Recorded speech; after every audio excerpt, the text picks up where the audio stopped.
A few weeks ago, I was on a work trip and went to a restaurant to get a meal at a casual-type local place.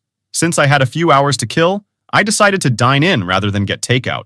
It was early afternoon, and the place was around 60% full. The hostess seated me at a two-top. Before I even sat down, I asked her for directions to the restroom so I could wash my hands before eating.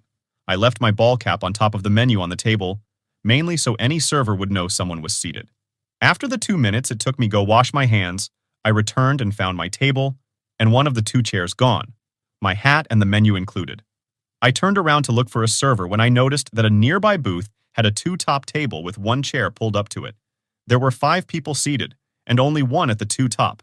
On the floor a few feet away I noticed my hat. When I approached to pick up my hat, I asked the people sitting there if they had moved the table.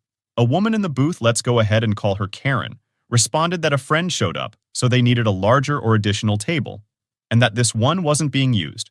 I responded that I had been seated there, and was using it, and had left my hat on the table to indicate that while I washed my hands. She responded that there was no hat on the table. When I asked how my hat ended up on the floor, picking it up and pointing to it next to her table, she said she never saw it.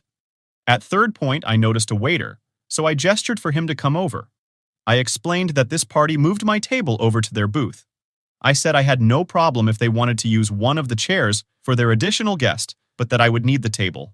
Karen cut me off at the end and said to me, not the waiter, that I should just find another table since they were already using it. I responded to the waiter that I was using it, which was why I had left my hat there while I washed my hands. At this point, the other woman who was sitting at my table started to presumably give me the table back, but Karen immediately said, "Don't you dare," to her, then stared at me and the waiter as if daring either of us to respond. The waiter started to say he was sure they could find her another table. She cut him off with a typical Karen response. "We are not giving up the table, and I need to speak to your manager." This is when I decided I really liked the waiter and would give him a nice tip. He responded that he wasn't going to waste his manager's time on a complaining Karen and told her the options were to give me back the table to go eat somewhere else. I'm not sure how, but it worked, except for the staring daggers and muttered comments, which I found amusing. She did not appreciate my periodic smirk or chuckle in response. Looking back, I maybe could have just moved, but I also assumed it was an innocent mistake until Karen opened her mouth and hit me with that patented attitude.